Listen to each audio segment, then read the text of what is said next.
Yeah, I mean, for me, whenever my coach feel like I'm ready to get out there, and he always says to me, he will never put me on the line if I'm not ready to compete. What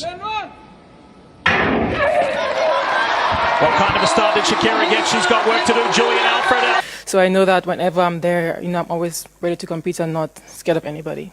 Nicely on the inside of him, of her, Melissa Jefferson Wooden, and it's going to be Wooden. Yes, it is Jefferson Wooden. But I think it really sparked a fire in me to know that I'm not where I need to be, and just really trusting God's plan for my life.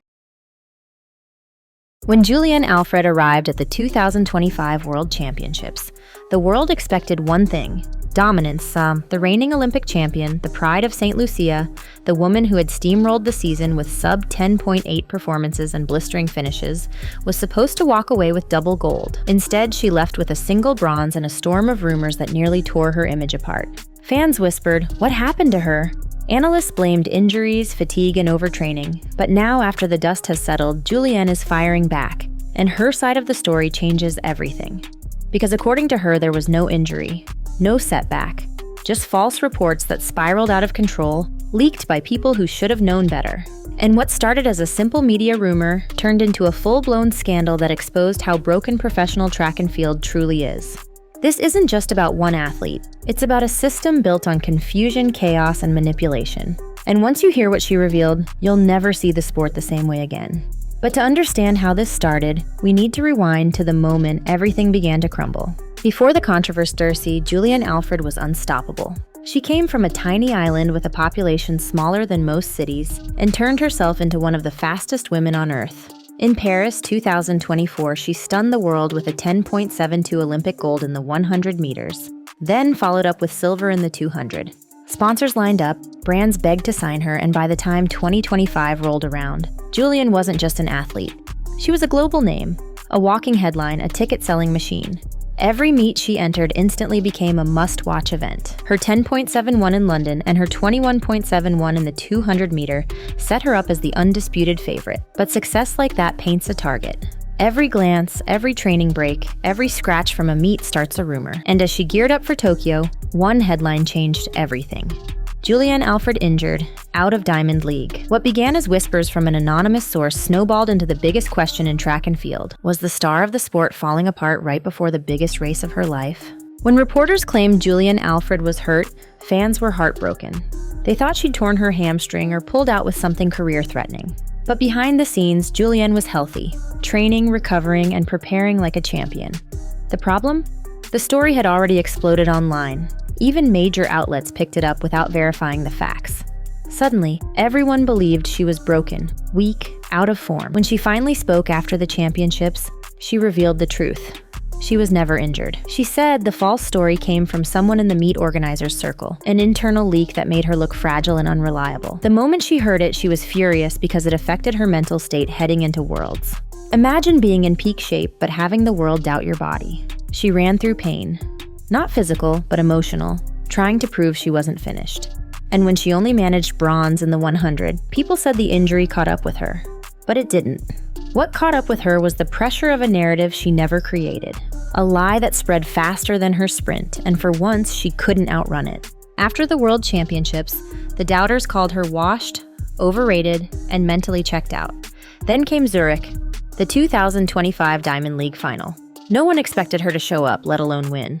But Julien walked onto that track with quiet fury, ready to silence every critic. When the gun fired, she exploded out of the blocks like a thunderbolt, crossing the line in 10.76 seconds. Her fastest time since the Olympics. The crowd erupted.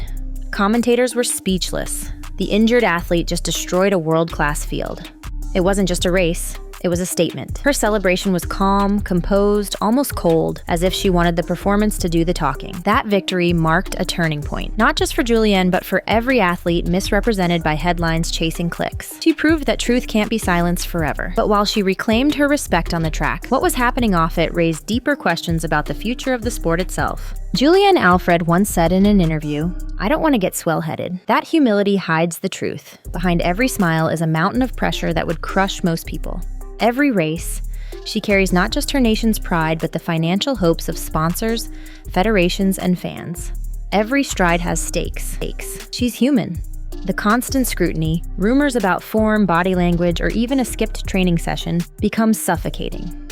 The so-called injury story wasn't just annoying, it triggered self-doubt, anxiety, and a fear of being misunderstood again. And in track and field, perception is everything. The second you look vulnerable, brands hesitate, promoters pull back, and the vultures circle. So even when Julien was winning, she wasn't at peace. Because in today's track world, the stopwatch isn't the only judge. The headlines are. And when those headlines are driven by confusion and chaos, even the fastest woman alive can't outrun the weight of public opinion. But what if the problem isn't just the media?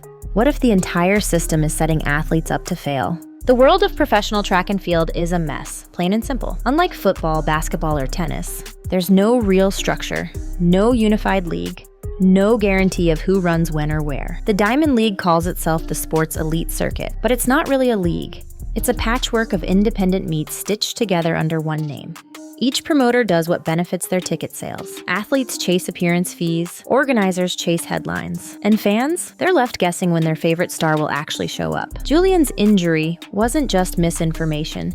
It was a symptom of a broken system. A system where communication fails, contracts conflict, and everyone is pulling in different directions. When she pulled out of smaller meets, it wasn't laziness, it was strategy.